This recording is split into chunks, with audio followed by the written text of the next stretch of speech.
The stories a stadium could tell. This is your The Abyss starts right now. Leader Fan Radio Network. All this negativity that's in this town sucks. No question about that. And KFAN.com. 1 minute, 54 seconds past 3 Central Standard Time. We welcome you back to a Monday edition, a Monday extravaganza of the afternoon aardvark on a relatively balmy yet overcast Monday afternoon here in the Twin Cities of Minneapolis and St. Paul. My name is Dan Barreiro, the host of the program. Guardsy is back, and we are delighted that you are here for today's ride going the distance. We have Wolves basketball tonight on the Fan. We do, yes, against the Atlanta Hawks. Even on a flagship in addition to the Timberwolves channel? Exactly right. Nice. Yep, 6:45 pregame, so a 15-minute Fan on demand on the air. We will be going until 6:30. By the way, somebody tried to explain what happened to the Wolves. When did we lose to the Clippers? That was yesterday, right? Yeah, 2 o'clock. That was a schedule loss. But didn't we play Friday? Wasn't there an off day in between? So how could it be a schedule loss on Sunday when because usually the schedule loss excuse is only reserved for when you've played the night before. We played Friday night. Didn't we have a day off? Yeah, because we know we did because Finchie went off on Rudy Gobert after Saturday practice. Yes. Or before. Yes. Some point. Because Rudy went off on Friday night. If we lose tonight, it could be a schedule loss. Right? Because we're playing back-to-back. Even though we've had a day and a half, technically, to get ready. Well, no, but I mean, we played yesterday. Yeah, that's true. You're saying it was because it was a matinee game. Yeah, we got extra hours after. Yeah. Well, I don't know. It's we'll get to all that with Jonny Athletic. He's going to join at 3:30 this afternoon. Nacho Libre on Super Bowl number 60. Looks like the team that Russo Radio is covering, the U.S. women's hockey team, appears to be in good, although it is the dreaded 2-goal lead. It is, and they just got that, too, a few minutes ago. Is that Switzerland we're playing? I think that's... Yes. The SUI is Switzerland, is it not, in the Olympic symbol sense? And we are... we're outgunning them. Oh, little fisting, cheap shot skirmish there. Uh-oh. Not very neutral. We've outshot them 34-12, it looks like, on the screen, is what I saw. And we lead 2-0. I think this is our second game, is it not? Sounds right. I think that's right, because I think we dominated in our opener. There'll be plenty of Olympic stuff all week long here on the Bumper to Bumper program. There'll be some Olympic stuff today as we take one more look at the Lindsey Vonn story that we explored on yesterday's broadcast. 64686 is the Bradshaw and Bryant KFAN text line. And it is Welcome to the Abyss time. We're here. The Super Bowl is in the rearview mirror. I think the groundhog saw his shadow.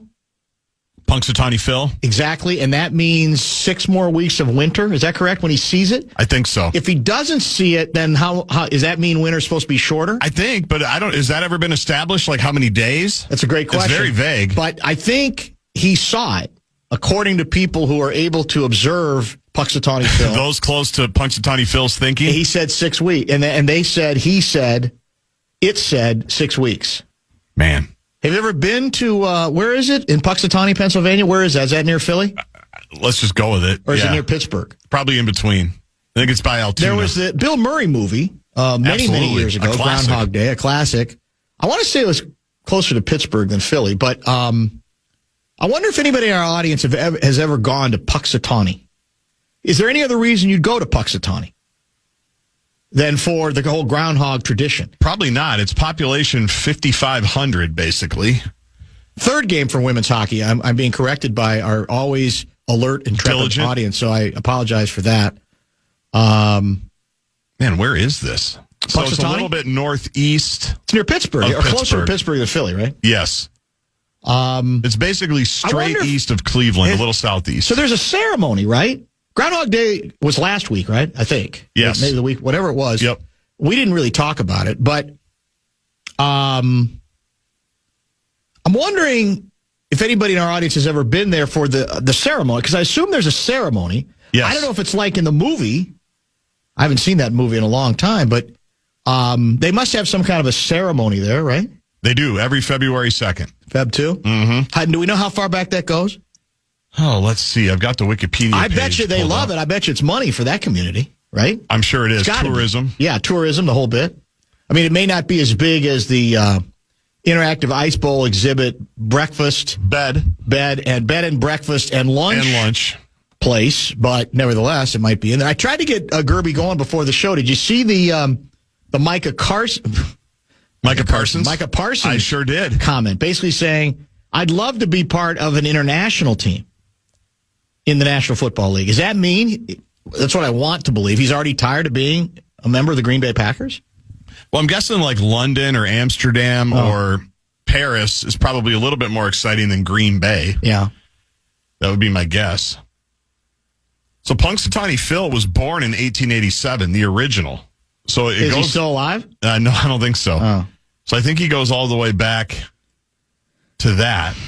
I see. It's not that far away from State College, Pennsylvania. Is that right? It looks pretty close, yeah. You could have gone. You were just there, weren't you? Weren't you just in State College? I was in State College, 2 weeks ago. Like a week or two ago, yeah. That's what I thought. Do you know who was born there or who is associated with? Now, No.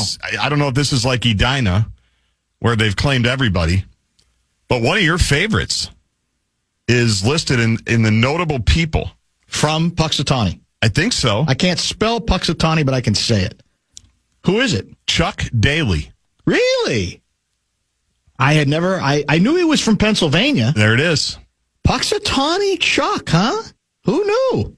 I didn't. You didn't when you were sitting in the chair with a suit. Yeah, I had right next to you. That was unfortunate. Yeah. A suit coat. It cost more than your car. It cost more than every piece of clothing I've ever owned in my life. Believe me. I think it was pure silk. Chuck knew how to dress. There's no question about that. We'll talk plenty of Super Bowl today too. I know but the Abyss, this is it. Given we just did 5 minutes on Punxsutawney Phil, that's evidence that the Abyss is upon us. I think that is one of the signs of it. I mean, I'd like to think we have 12 more weeks of following the Minnesota Wild and the Minnesota Timberwolves. That'd be nice. But I don't know if we can count on that in the case of one of those teams right now, and that's the Timberwolves, which we will get to with Jonny Athletic. Do we have a mutiny going on? Is this team as vulnerable and as disjointed and perhaps even unhappy as it seems to be right now? Man, there's a lot of stuff going on. I will say we should feel happy. We haven't brought this up all week. You reminded me of this earlier today. So everybody has an opinion. You claim you're happy for, and you've been happy for Sam Darnold. I don't know if I believe you, but that's what you say. Okay. And I still think that's a mechanism that you use a lot of mechanisms. I do. I'm very layered and nuanced. But maybe the bottom line is there's some people who are happy for him, or Vikings fans, some people who are bitter. Yep. Not necessarily mad at him, but mad at the situation, right?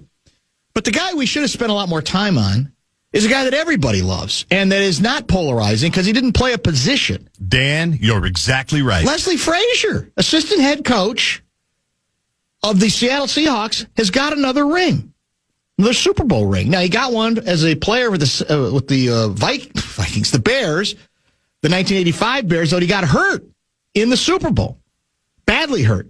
Career, I don't think was ever the same, quite frankly, after that. But that's who we should feel good for. I mean, Leslie Frazier is one of those glue guys who keeps this league going. Been a head coach, probably should have had a second opportunity to do it after here. But regardless, has been a terrific assistant coach, defensive coordinator guy, a guy who just knows the league, knows how to deal with players. He's been in this forever. A lot of winning follows him. And a lot of winning follows him. You're exactly right. So that's who we should feel good about as we try to navigate our way through the abyss. Somebody said, what's wrong with you? Pitchers and catchers are reporting. Yeah. And Do we have any? again say I rest my case. I mean, if that's your best comeback, I just don't think it's going to work. In fact, Gleeman had another one. Gleeman is now clearly trolling Tom Pohlad because Tom Pohlad basically groused to the Jackals, I really wish you guys would stop. Does it always have to be about payroll? And ever since, Gleeman has had, and I wouldn't understand this level of immaturity because I'm not capable of this kind of trolling at all, has made almost every tweet about, for example, the payroll, what the Detroit Tigers are paying their rotation alone compared to what the Twins have as an entire payroll. The one today, I think, was where the Twins rank in payroll, how much it's down from a year ago, which was down from the year before. And that's, you know what that's about? That's the abyss. There's nothing else to talk about right now. So we'll navigate our way through. We'll find a way to get through, and there'll be plenty, as I said. I didn't have it in me, I'm going to be honest with you, to do Super Bowl talking points today. I just don't think enough happened. It wasn't much. It just, and Comm and I were talking about this. I'm not buying that it was just great defense. Seattle's defense is really good. I'll grant you that. I thought Drake May was horrific. He was. And he's, frankly, been mediocre to horrific throughout their run to the Super Bowl, which, again, tells you about the fact that this season and this postseason doesn't feel mythic at all. It feels extremely ordinary. And so, look, Seattle has been good defensively all year. There's no denying that. But I don't think it was just about good defense in that game. I thought a lot of it was very inept offense, time and time again. And Darnold did the one thing. He's smart enough to figure out the one thing he couldn't do. The only thing that was going to give New England a chance to get back in that game or steal it, turnovers, right? Yep. Stupid interceptions. He had none of them in the postseason. That's right. He stayed away from that. But you also can't say, for those who now are saying, well, what did Darnold really do? Well, let's be honest. If you want to consider Seattle the best team in the league, the second best team in the league is the Rams. And the Seattle Seahawks don't beat the Rams and don't get to the Super Bowl to toy with an absolutely overmatched New England offense if Sam Darnold doesn't pitch basically a perfect game. He was great. 4 touchdown passes, was it? I think 3 so. or 4. In the title game? In the title game, he was between 350 and 400 yards passing. And again, no interceptions. He was terrific. Those are the two best. I think that was the Super Bowl, as far as I'm concerned. It was Rams versus Seattle. That was the game. I don't think anybody in the AFC touches either of those teams. And I don't even think Seattle's a great team. I think they're a good team. But they don't care. They got a ring. They've got another Lombardi. Leslie Frazier has got another ring as well. The original Puxatawny Phil was eaten after the first February 2nd ritual. Is that true? Man, tough scene. Man. By who? I don't know. The residents? Yeah. The town? They were bitter about the outcome? They ran him out? Might be. Well, it's a different world then. Much more of a dog-eat-dog kind That's true. In the late 1800s, early 1900s. You're correct. Let's just leave it there because I do want to get to some. I can't do Super Bowl talking points because, again, not enough happened to merit Super Bowl talking points. But there is some stuff to discuss. And yes, at the risk of you finding me distracted for the rest of the program. Oh, no. We are going to talk about the halftime show. Oh. I waded my way into that, I thought, innocently, shortly after. There's no such thing. The second half began, and I am still paying the toll, the price, for absolutely having the audacity, the temerity to think that I could simply state a reaction to what I saw with my own eyes. And I got quite the education. There were 2 tweets that helped me in that regard. The Fan would love to give you a shot to win bonus bucks with our national cash contest. You can enter the keyword bonus at KFAN.com. That's the first keyword of the afternoon. Go to KFAN.com and enter the keyword bonus. Wolves.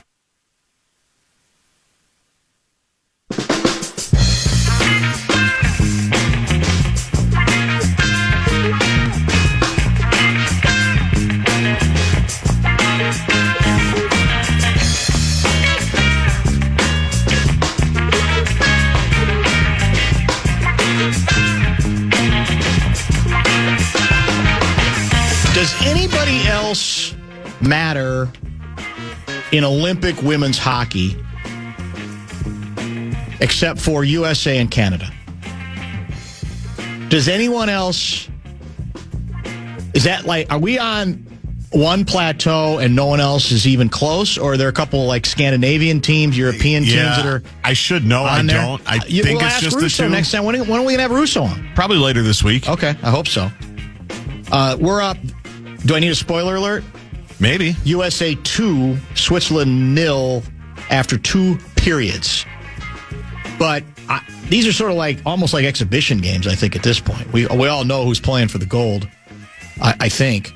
But we'll keep you posted. It looked like it was getting chippy. I think it was getting a little chippy. It's the Olympics. That's true. I must tell you, we talked, not surprisingly, about the breaking news yesterday. And I finally saw it last night after the Super Bowl. The Lindsey Vonn crash, 11 seconds into her downhill? Yeah. And I will tell you that after having finally seen it, well, actually, not just seen her, but seen the competition,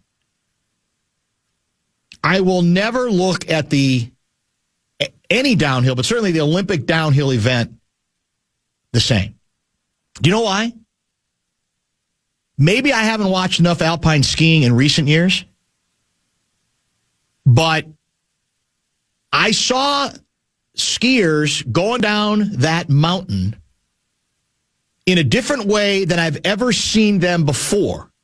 NBC had, I'm assuming it was a drone or something. Maybe it was one of those cameras on a wire above that gave an angle and a closeness in terms of gaining better appreciation for the speed and the turns, just the sheer magnificence of the mountain and the sheer danger of going down that thing the way they do in a way I've never appreciated before. Because a lot of times it's been the angle you expect. You might have one at the top, and it's from up above where they leave, and then there's from the bottom, and they're nice camera angles, and there may even be a few cameras on the sides of the hills are going down. This one was like right off the top, and to me conveyed the speed of this thing and the harrowing nature of this thing in a way that I had never quite seen before. It was remarkable to watch. Because you can say 65 or 70 miles an hour. Yes. And you can think you know that. Right. But if you can't really see it, does it really mean much to you? I agree. We watched some on Friday night and a little bit on Saturday, just the practice runs and things, and I was left with the same reaction. It's crazy how fast they're trying to be. It's absurd. And how dangerous it is, really, when you think about it. And so the latest information on Vaughn, and this was detailed we did not have when we were on yesterday for sermons, was broken leg, right? Yep. And that's the leg that earlier she had suffered the ACL on, correct? I believe it was the left. I think it's the same one. Yes. And her father's saying it has nothing to do with the ACL. Well, okay. Is what he's saying. And that's possible, but okay. We'll get some doctors probably to weigh in on that. Maybe it isn't, but also I think it's not illogical to think it might have created a little more vulnerability. And by the way, I'm not ripping her. I'm not in the group, as you know, ripping her for doing it. She did what she had every right to do. She's an adult. She gets to make these decisions. She's a superstar. She gets to make those decisions, and those accommodations are going to be made for her. In part because her comeback up until then had been so successful. That's another thing. It wasn't like, well, she's going to race for the first time in 5 years in the Olympics. No. She had several outstanding, she won some races. So, in any case, and as I said, maybe there's alpine events that are televised for years leading into this Olympics where that same angle exists, but my God, it was mad. I've never seen any. It almost makes you dizzy if you just stay focused on the skier coming down the mountain from that angle. It is brought a whole new appreciation. I've said this before. I don't know that maybe a camera similarly positioned, although I don't think this is practical in the case of the luge, would give you the same idea of the speed, because having covered some luge events, I can tell you that when you just watch it on TV, you get some sense of the speed, but it's nothing like when you're right beside what do they call the course, whatever that is, that ice box. I mean, on the sled, you wait for them. They're there, and they're gone in an eyelash. Mm-hmm. That's where you really completely understand the speed of what they're doing in this little, not exactly a real safe, whatever you call the structure that they're on. Right. That's in the luge, not the bobsled. That's different. Bobsled also, though. The bobsled, too. Is crazy fast. I always think about the scene in Cool Runnings when John Candy, the Jamaican bobsled national team coach, is showing the video to prospective bobsledders and how dangerous it is, and people are flying all over the place. Right. And one guy died, and he turns it off, and nobody's there. Nobody's there at the meeting, and they got to find some people because that's how fast they're going on the ice. It's as TP2K guy writes. Also, it's hard to see how steep. Yes. On the old broadcast. That's what I noticed at the top shot. No question. This time. Yeah. You're just right down right away. And then though, it keeps following it. So it's not just at the top, it's all the way down. It's whoever came up with that technology. I mean, that's as good a camera work as you can get in what's the goal of all these? Conveying in as realistic a fashion as possible exactly what is taking place, even though you're watching it on a TV screen. And I get it, it's now 401k. 4K. 401k is very different.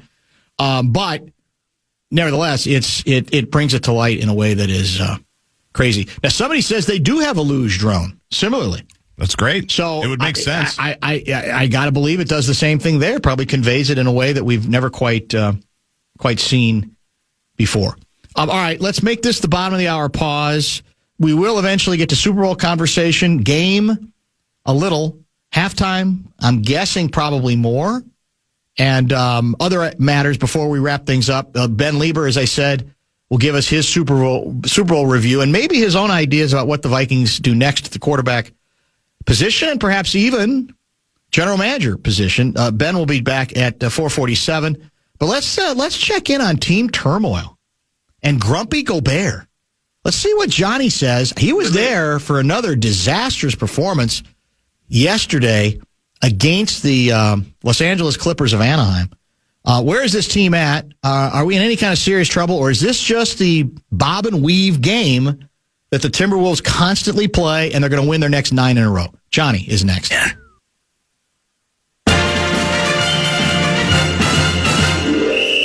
It's time for Jonny Athletic, Jonny Athletic, Jonny Athletic. And he's on with Dan Barreiro right now. It is indeed time for John Krasinski, brought to you by RBC Wealth Management. He joins us via the Connecticut Water Systems hotline. Welcome back. How are you, sir? I'm good, Dan. How's everything there post Super Bowl Sunday and all the morose nature of football being done? It's there's an abyss. There's no question. We've identified it. We're not going to run from it. We're going to respect it. We're not going to fear it. We may not embrace it, I guess, but we have to. We can't. We got to look in the eye. I think that's exactly what we have to do. And we like to think that one of the consolation prizes in the abyss period is we have not one, but maybe two winter professional sport teams that can take us well into May, right? And that has a tendency to, I guess, ease the pain related to the abyss. Right now, the team that looks a little bit trickier and a little bit more vulnerable than the other is actually the Minnesota Timberwolves, a team that has been there twice the last 2 years, getting to the Final Four on both occasions. I'm going to make this my toss-up question before we get to what took place again yesterday and what you might anticipate tonight. The Rudy Gobert post-game Friday night meltdown. When I say meltdown, he never screams, but it's what he had to say. Definitely going several steps beyond what he had previously. Does Rudy have a leg to stand on with that dissertation, with that warning and that shot across the bow, if in that same game, Zion Williamson, I think, went 15 for 15 from the field. Actually, I think it was 13 for 15, but I like to exaggerate, largely thinking that, well, that's part of what Rudy's job is. So does Rudy's message get lost because his fingerprints were on that particular game too, or do you think he still does have a larger point that should resonate with his teammates? Yeah, I mean, I would say both are true there, Dan. When you look at Rudy Gobert as an imperfect messenger for a message that definitely had to be delivered. I mean, this is a team. Rudy is right in terms of what he has seen on the court, more so with other players in terms of effort on defense versus Rudy always gives effort on defense. He does. I don't think that you can ever say that he's not out there just playing as hard as he possibly can. The problem, right, with the timing of that message coming after that game was, you're right. I mean, he got absolutely embarrassed by Zion Williamson at the rim. And that came, 2 games prior to that, he was benched in the fourth quarter, essentially, of that Memphis game when they were playing so poorly because Jaren Jackson Jr. was taking it to him defensively. So for Rudy, it's more of an execution problem than an effort problem. So his message should be received. But if you're not executing and playing at a high level, and even, yesterday he had 5 turnovers and wasn't particularly good either, then it's very much easier for teammates and even some coaches to tune him out or to discount the content of the message, which I do think needed to be delivered. Do you get any sense that it did resonate with players, or do you think it is more likely that they're tuning that out and they don't want to hear it at all, or they're even in denial about it?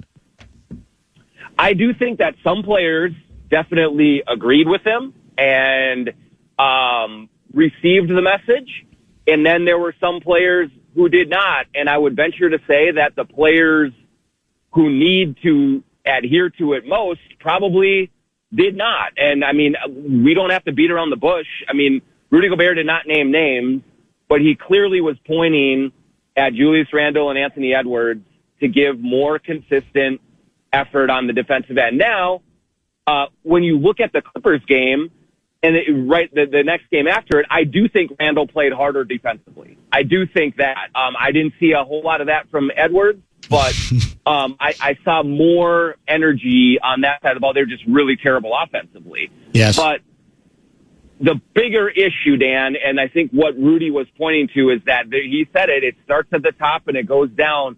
Those leaders have to lead and be much more consistent against the bad teams, against the good teams, and that's just not what we're seeing right now from a lot of people on the Wolves, including Anthony Edwards and Julius Randle. Was DiVincenzo pouting yesterday? Was it 1 shot, 2 shots, 3 shots? I mean, fouled out. I mean, how do you kind of translate and maybe interpret what happened there? Because as you say, generally it was more offensive dysfunction against the Clippers than it was defense. Yeah, I would say that the way that I read it, and we talked to him after the game, he did not say this, but the way that I read it was that the reason that DiVincenzo did foul out was more about what was happening on the offensive end. And right now, opposing defenses are really scheming to limit the Timberwolves ball movement, to make Julius Randle and Anthony Edwards play in crowds and be surrounded, and the ball is not moving around enough to really take advantage of DiVincenzo and of Jaden McDaniels. When those two guys are involved, and Chris Finch said it after the game and said, I need to get them 10 shots a game. When those two guys are not involved, then the offense is very stagnant. And that's what it was against the Clippers. And so I do think DiVincenzo was frustrated with that stagnancy, with the lack of movement, and he missed a couple of shots that he should have made as well. And so then you saw just undisciplined fouling, and that kind of led to him fouling out, was that his head wasn't in the game defensively because he was not happy with how things were going offensively. More generally speaking, they got, 2 games left before the All-Star break? Yes. Is that correct? Including tonight correct. And then Wednesday. So, no, you're around this team as much as anybody, more than most. Everybody's trying to, again, figure out, well, what if they turn around and win the next 7 in a row, and then we feel stupid for overreacting? But based on what you're hearing, observing, seeing, sensing, Does this feel a little bit more serious? Is there something coming loose with this team right now that indicates potentially a danger zone here? Well, here's what I'll say on that, Dan. And generally speaking, I'm pragmatic. I know the season is very long. I know there are going to be ups and downs. So you're not going to hear, in general, a lot of hyperventilating from me, a lot of hot takes about this guy needs to be fired or it's all over, this is not working, because I have seen this particular team and this coaching staff figure things out as the regular season goes along and get to playing their best basketball post All-Star break into the playoffs. That's generally how this team has worked for the last couple of years. So I don't want to be alarmist and really just say, hey, everything is wrong here. That said, it is hard not to react when the big man, their defensive player of the year candidate center, is really frontally calling out the team after a game, when the head coach is really making it clear that he did not like that at all. And I think offering not the best response to Rudy Gobert's real critiques of the way the coaching staff is operating and the way the players are operating. And you just look around and you feel it in the locker room. There's a disconnect right now. I think it absolutely can be fixed. I think that a little time away from each other over the All-Star break might be exactly what the doctor ordered. But if I can't say that nothing is wrong, because that would be just completely ignoring all of the signs that we are seeing right now with this team. And so that's the way that I look at it, is that you have to document a season as it goes. And we are in a low point right now, and the guys are not seeing eye to eye, and the coaching staff is not kind of resonating, and all of these things are happening. And so if they turn it around, this will be part of the story, but it is a part of the story right now. Many times, Johnny, as you well know, coaches applaud veteran players in the locker room who go as frontal as Rudy did. Not so with Finchie. As you say, he was clearly cranky and, dare I say, a bit defensive about it the next day. Why do you think he had that reaction? Yeah, so we have not talked about this, but my read on it, being around Chris Finch for 5.5 years and knowing him a lot longer than that, I think that it was about the timing of things. I think that he did see that Rudy was not doing what needed to be done and was not doing his end of the bargain. And so to kind of point the finger elsewhere might be like, hey, why don't you guard your own yard first? And then we can talk about it. But the other thing that I do think is important in interpreting Finch's message is when he said, we're not going to substitute out of this, that can feel dismissive, and I think it was, and I don't think it was the best worded response. No. But basically what Chris Finch is saying is, look, guys, like, we're not going to win in May if I'm replacing Anthony Edwards and Julius Randle with Jalen Clark and Johan Berenger. Like, these are the guys that have to be better. Right. And so we've got to get them to figure it out, and they've got to take ownership of it, and they've got to get through it, because those are the guys that are going to lead us into the promised land. And so that's his approach to it, and that's why I think he got a little prickly with it. And like I said, I didn't like the response necessarily, but I do kind of see the logic, or at least what is going through his mind when he hears that and he thinks about what this team needs to do right now. So I'm getting a lot of questions, and we usually get them about a time like this, about whether there's any sense that, fair or unfair, this doesn't have to have anything to do with fairness, that we're seeing signs of players who are not quite willing to accept and act upon the messages and the coaching from Chris Finch that we have tended to see. Do you think there's any concern about that, or there should be any concern about that?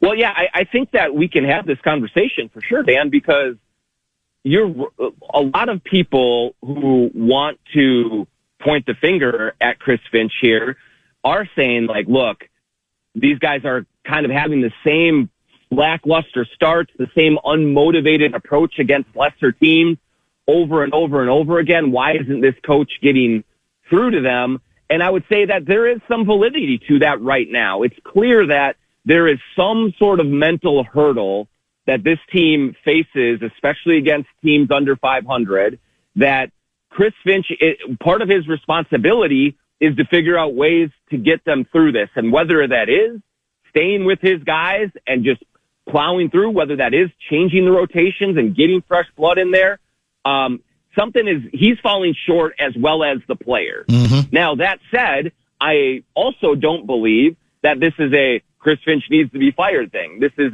he's been here too long, he's lost the locker room. I do not believe that at all. When you talk to players both publicly and privately, there is very little grumbling about, coach should be doing this and he should be doing that. Like, there isn't that. There's a lot of players just taking more ownership on themselves and saying, Anthony Edwards has said it, we've got to follow the game plan. We don't do that enough, and that gets us in trouble. Now, it is on Chris Finch to get them to follow the game plan for sure, but this is a case right now where I think that there is ownership in the struggle with everyone, including the coaching staff, which has to find a way to lighten this load right now. This is the moodiest team I've ever covered in my 22 years. And part of being a coaching staff is to have a psychologist degree in addition to X's and O's. And I think if you're saying, where is Chris Finch falling short right now? It's in the mental aspect of it and getting these guys to just take some of the pianos off their backs that they're carrying right now. So you mentioned mood. I thought the term that Finchy used sometime in the last couple of days is a foul mood. We have players who can get into. Is that the expression? Yeah. That was new to me. Maybe he has used that expression before, and I'm thinking, what the hell does that mean exactly? How I'd never heard that expression before in a coach seemingly describing the personality of several of the players. So how do we deconstruct that? What does that even mean? Yeah, I'll just tell you what it means, Dan. You look at a lot of the guys on this roster, and they do ride an emotional roller coaster that I think is a little more volatile than maybe your average team.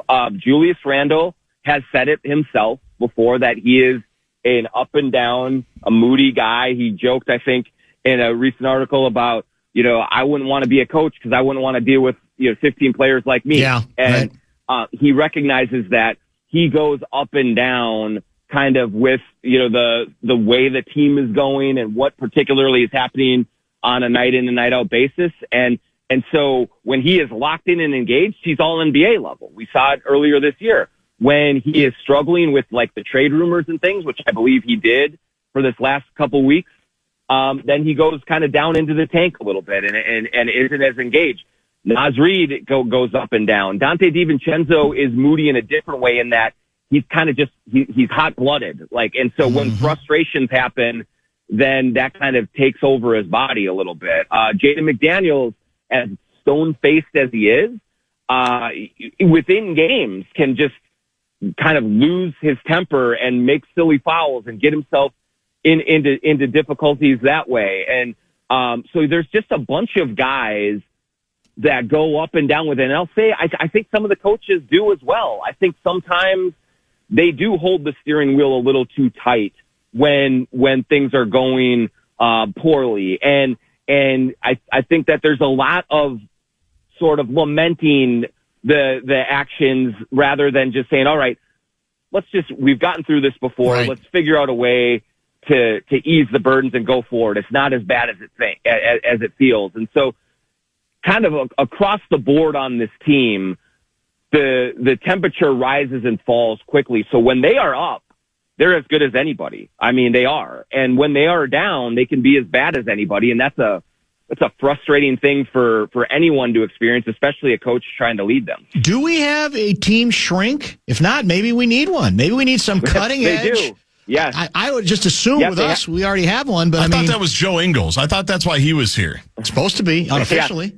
Yeah, there's certainly, one of the guys who is a regular on your show is not around right now. Yeah. And we can say, oh, okay, it's Mike Conley, He's not playing well. That's right. I don't think they miss him on the court right now. I really don't. I think they miss him in the locker room. Yeah, interesting. And he was a guy who was a team psychologist for them. They have a real team psychologist, but I do think that players in general are a little reticent to really engage in that stuff a lot of times. And so how effective, I'm not sure. But the team psychologist is Mike Conley, and he will be back in maybe 2 weeks. But right now you feel a void in there of the guy who just grabs someone around the shoulder, whispers in his ear, kind of pulls his head out of it. And that is not there right now, and it is felt in that locker room. Finchy Saturday, the direct quote, I think a lot of our low energy plays comes from a collective kind of foul mood. So those are things that I try to identify. And that's deep, man. That just fascinates me. You mentioned Conley. Will you give the shorthand, the not too inside baseball, approach on why the delay and whether, in your mind, it is going to help open the door once these buyouts take place of maybe picking up another name player, at least with a name that might be past his prime, but who Wolves fans or basketball fans might recognize? Yeah, so Dan, I'll just try to be quick. I won't get into the exact numbers and stuff, but basically right now the Timberwolves are just under the first apron of the collective bargaining agreement, the salary cap. And so whenever they bring Mike Conley back, they will bring him back on a prorated portion of the league minimum. So they're going to save a ton of money that way by, every day they save thousands and thousands of dollars toward that. That's nice for the bottom line of the owners and for their pocketbooks. But really, what also really helps here is the longer that they keep him out, the more room under that first apron that they have to be able to sign another veteran on the buyout market when he hits. And so if they were to bring him back immediately, they may not have enough room to add whoever gets bought out. Cam Thomas just got bought out. He got picked up by Milwaukee, but whether it's DeMar DeRozan, whether, someone like that comes around, you would say, okay, you need just enough money to stay under that first apron and still be able to add, because the first apron is a hard cap right now for the Timberwolves, the way they've operated. They can't go over it. So they have to wait a couple of weeks. So then they'll have, $1.52 million underneath left for Mike Conley and for another body should they want to add it. Are there any interesting names there? Yeah, I mean, I do. The Kings have said that they're not going to buy out DeRozan, but that's one that I would really kind of watch closely, because he would be a very nice addition. A lot of the other guys, there will be real guys available. And I think, maybe it's a backup center, maybe it's a wing, maybe it is a point guard, someone like that. But a lot of them, it sounds great in theory, but do they really help you in the playoffs? Probably not. If a guy like DeMar DeRozan were to become available, I think there's a real chance he could help in a playoff series. So we'll see if the Kings do that or not, but that's a name that I'm watching closely. Is it, given this backdrop, given what has played out the last several games, and especially the last two, do these last two games before the break suddenly have outsized importance beyond how important they would ordinarily be? What do you think? I mean, I think so, Dan, because, they came off of the road. They had a great win in Toronto, and they were a place where they literally never win. And Toronto's really good this year. So you pull that one out. Anthony Edwards puts his cape on in a thrilling victory. Yeah. And so then you come out of that game, the trade deadline is over, the drama is done, and then all of a sudden you have 4 home games going into the break, all against teams that are very beatable. And you say, man, this would be really nice to go into the break with a 5-game winning streak. You could maybe climb up to third in the West and really position yourself coming out. But now they've lost the first 2, one to the terrible Pelicans, one to the Clippers post-trade, who only had Kawhi Leonard, and that's it. And now, you're playing the Hawks tonight. You kind of got to win these last 2 just to stabilize yourself, because once the All-Star break list, it's 26 games. That's it. This is a sprint to the finish. We are not at the halfway point. And so there's a lot of travel at the end of the season. I really do think the Wolves really need to stabilize themselves and win these home games now and just get back feeling decently as you go off and get a much-needed break.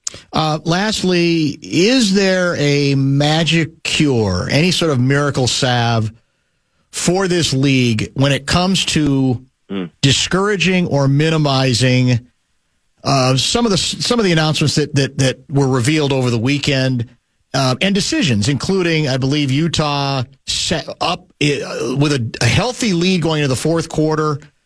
They sit their two best players, Markkanen and the aforementioned Jackson, to help make sure they lose that game because they want to keep losing games. You got Washington basically making two big acquisitions, and they've already announced they're shutting down both players the rest of the season. It's such a bad look. We all know why teams are doing it, but is there anything from a lottery standpoint or even you think that a commissioner on his own can do to discourage the kind of stuff that I think just gives this league a terrible look? Yeah, I agree with you, Dan. I hate it. I hate watching it. And as a huge basketball fan, I do think it needs to be addressed. If they remain the status quo, there's nothing that will just discourage teams because the idea that you could get a Cooper Flag, that you could get an Anthony Edwards, that you could get any of these, one player can change the fortunes of a franchise so dramatically that it's just there's too much incentive for teams to tank. But I've heard a couple of propositions that at least make me think about it a little bit. Like one is, what if you broadened the depth of the lottery pool to all the teams that lose in the first round of the playoffs as well? So I think it'd be 22 teams rather than 14. Right. And so then the lottery odds are even thinner. And then there is a little more incentive to go for a playoffs because you're still in the mix there.